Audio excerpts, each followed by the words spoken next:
Please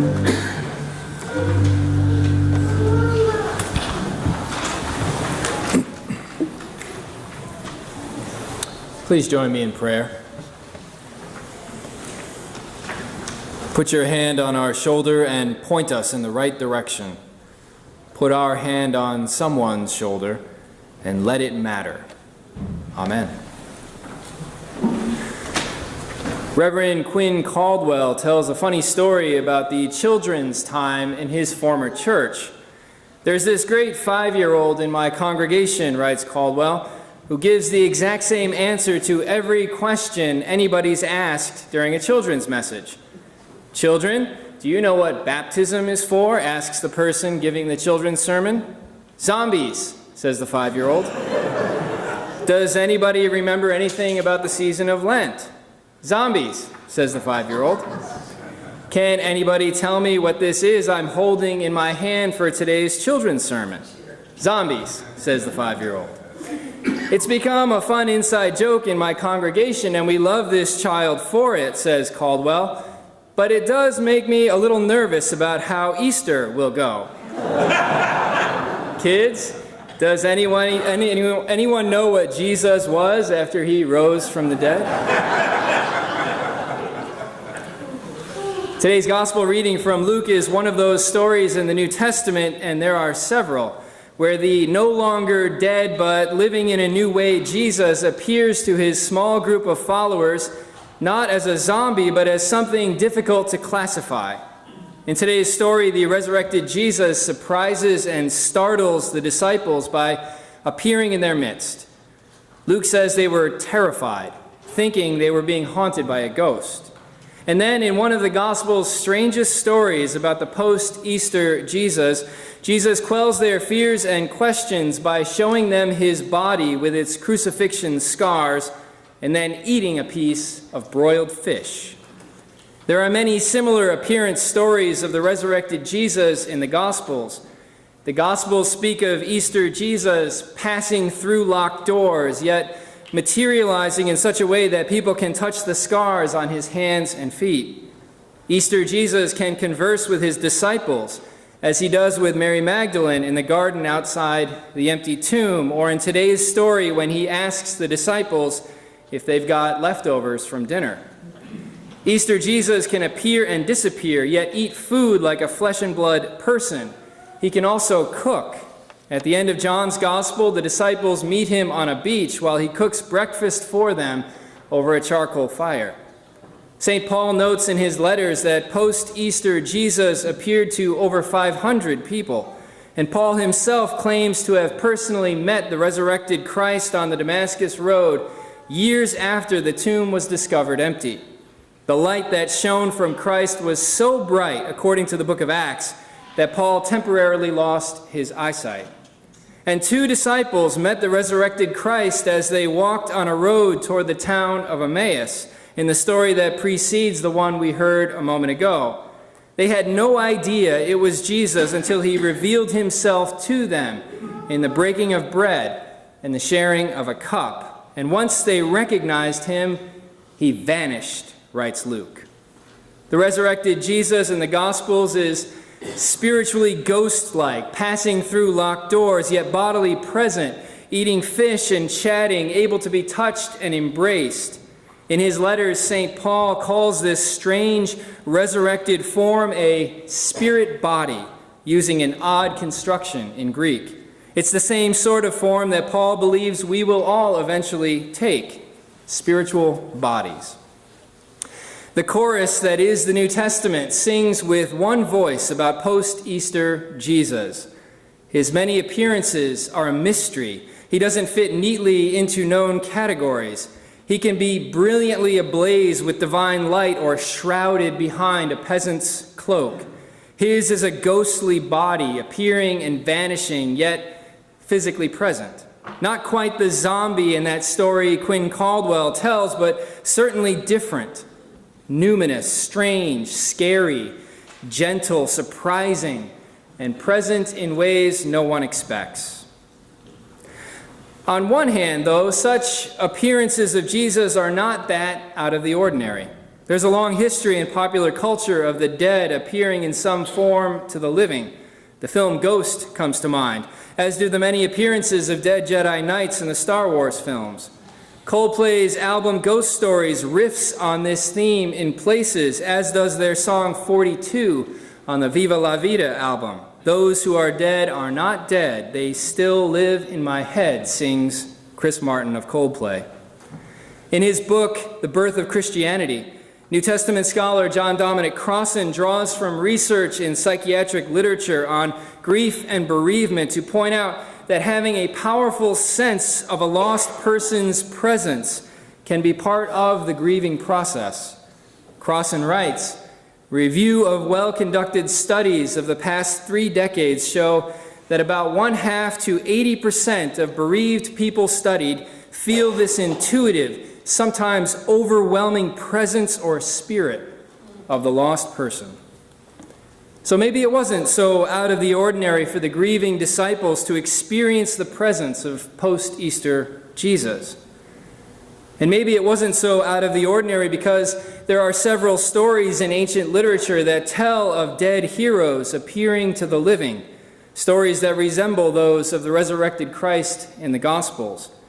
The Hebrew prophet Samuel in the biblical book of 1 Samuel was called up from the underworld, embodied and robed, to give advice to King Saul. In Homer's Iliad, Patroclus appeared to Achilles in a dream. Patroclus was, in all things, writes Homer, like his very self, in stature and fair eyes, and in voice, and in like raiment was he clad withal. And in Virgil's Aeneid, the dead Hector appears to Aeneas, embodied and bearing the scars of war with puffed out feet, writes the poet, his beard all filth, his hair matted with blood, showing the wounds received outside his father's city walls at the hands of Achilles. Our ancient ancestors thought nothing of bodies appearing and communing with them, giving them advice and even eating. There were several religious groups in the ancient world that ate with the dead, or so they claimed. Appearing in flesh, bearing the marks and wounds of life and death, communing with the living, none of these were considered out of the ordinary for the dead in antiquity. What makes post-Easter Jesus different, and stunningly so, was that he was a crucified Jew from Nazareth, crushed by the imperial state, an oppressed victim, a nobody.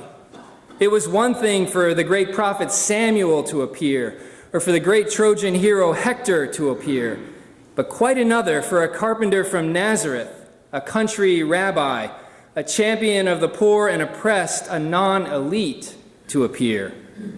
And not just to appear a handful of times to grieving disciples, but to continue appearing in the faces and bodies of people who are easily forgotten in our world, the poor, the oppressed, the imprisoned, those targeted by bombs and bullets, appearing in the faces and bodies of 2 African-American men arrested in a Philadelphia Starbucks yesterday, appearing in the faces and bodies of the undocumented, the victimized, the people we pass on the street, or who sit next to us in a pew.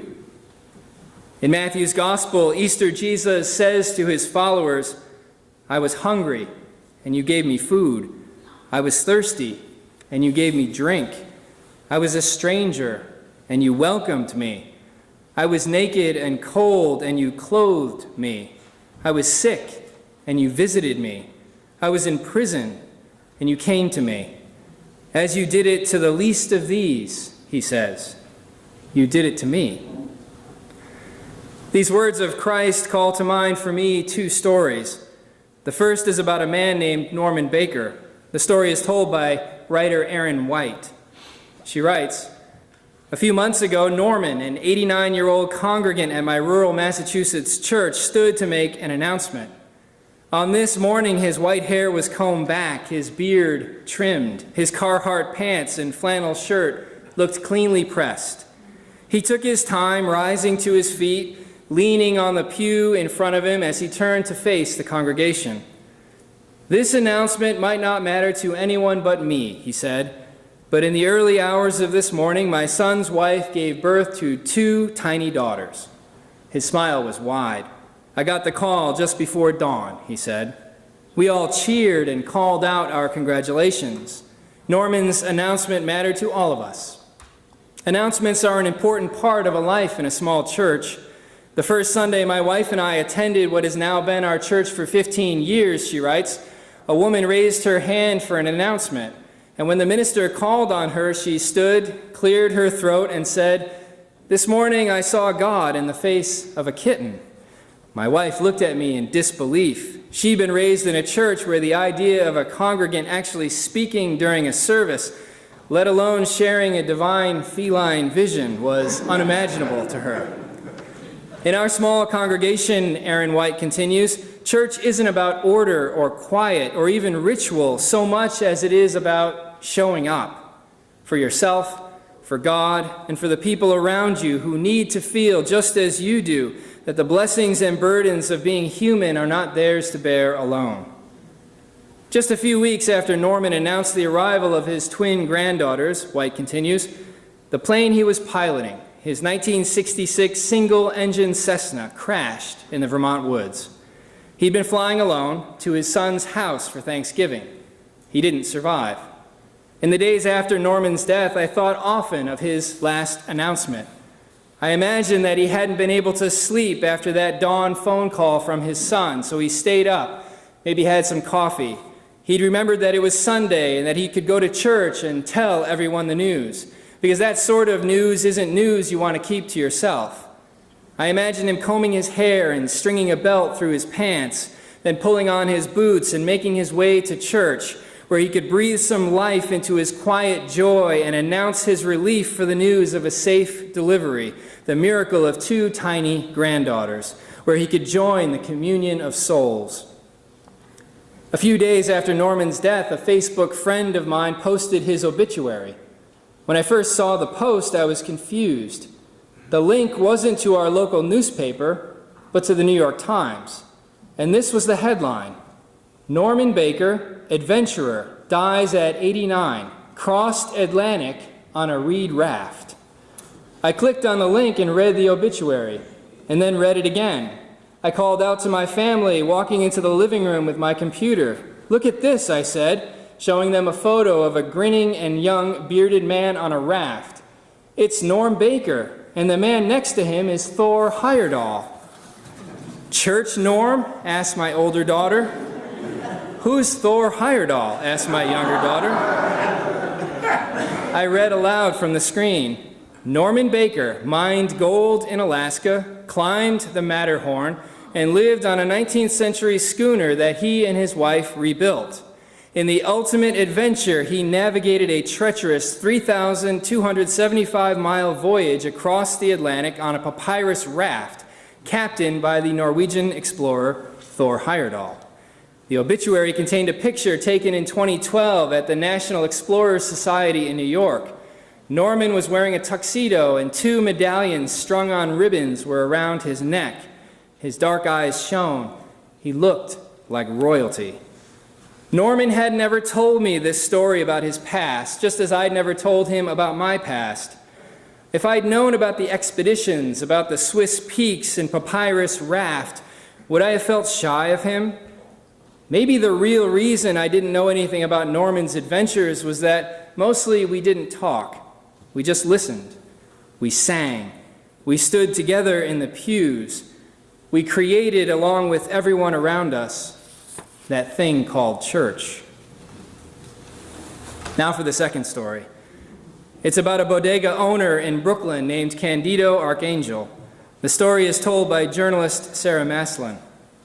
She writes, "Between the racks of canned beans and rolls of toilet paper in a bodega in Borough Park, Brooklyn, a staircase hides beside the shelves. It leads to a cavern where for the past 14 years the bodega owner has quietly housed scores of homeless men, some with violent pasts and mental illness. He takes them in from local park benches and street corners, unable to bear the idea of anyone out in the cold. Here beneath the shelves of instant soup and paper towels is an unauthorized shelter in its most primitive form, a dank, unfinished basement that is cave-like, where the men sleep on pallets amid pools of dark water on the cement floor. But there's real warmth there, the men say. It comes from behind the deli counter, where 7 days a week stands the welcoming bodega owner, Candido Archangel. On a recent afternoon, 3 men slept in the blackness. One man stretched across 22 neatly stacked plastic milk crates, a pastel blue coverlet drawn up to his shoulders. Wires and pipes hung from the ceiling. In a corner, a black hose dripped unceasingly into a hole in the ground. The bodega owner recognizes the limitations of the crude shelter he provides, but it's his opportunity, he says, to find the least of these and bring them in so they can experience a taste of the love of God. This is not a personal mission, it's a mission for the good of society, he says. And for the residents, the basement harbors a scarce resource in the city: kindness.